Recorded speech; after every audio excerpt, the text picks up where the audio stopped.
Hi all welcome to football arena. ഇനിയിപ്പോൾ അടുത്ത March മാസത്തിലാണ് ബ്രസീൽ സൗഹൃദ മത്സരങ്ങൾ കളിക്കുക. എതിരാളികൾ യൂറോപ്യൻ കരുത്തരായ ഫ്രാൻസും ക്രൊയേഷ്യയുമാണ്. മാർച്ച് മാസത്തിൻ്റെ അവസാനത്തിലാണ് ഈ മത്സരങ്ങൾ അരങ്ങേറുക. USA വെച്ചുകൊണ്ടാണ് ഈ മത്സരങ്ങൾ നടക്കുന്നത്. ഇതേക്കുറിച്ച് കാർലോ ആഞ്ചലോട്ടി ഇപ്പോൾ സംസാരിച്ചിട്ടുണ്ട്. ഈ മത്സരങ്ങളാണ് യഥാർത്ഥത്തിൽ ബ്രസീലിൻ്റെ ഒരു തെർമോമീറ്റർ എന്നാണ് അദ്ദേഹം പറഞ്ഞിട്ടുള്ളത്. അതായത് ഒരു അളവ് യന്ത്രമാണ് ഈ മത്സരങ്ങൾ.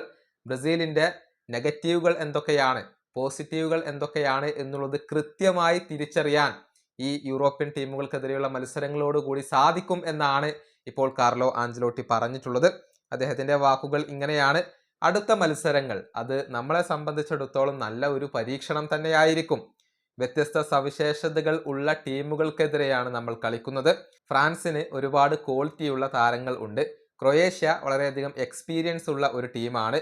ഞങ്ങൾ ഇപ്പോൾ എവിടെയാണ് നിലകൊള്ളുന്നത് എന്നുള്ളത് ഞങ്ങൾക്കറിയണം. അടുത്ത മത്സരങ്ങളാണ് ബ്രസീലിൻ്റെ ഒരു തെർമോമീറ്റർ. അത് ചിലപ്പോൾ പോസിറ്റീവ് ആകാം, ചിലപ്പോൾ നെഗറ്റീവ് ആകാം. മത്സരത്തിന് ശേഷം ഞങ്ങൾ കൃത്യമായി വിശകലനം ചെയ്യും. എവിടെയെങ്കിലും പ്രശ്നങ്ങൾ ഉണ്ടെങ്കിൽ അത് ഞങ്ങൾ കൃത്യമായി തിരിച്ചറിയും. ഇതാണ് കാർലോ ആഞ്ചലോട്ടി പറഞ്ഞിട്ടുള്ളത്.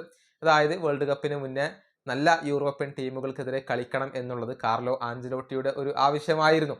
കാരണം കരുത്തരായ ടീമുകൾക്കെതിരെ കളിക്കുമ്പോഴാണ് ടീമിൻ്റെ പോരായ്മകൾ നമുക്ക് കൃത്യമായി മനസ്സിലാവുകയുള്ളൂ. അതുകൊണ്ടാണ് ഫ്രാൻസിനെയും ക്രൊയേഷ്യയെയും CBF തിരഞ്ഞെടുത്തിട്ടുള്ളത്.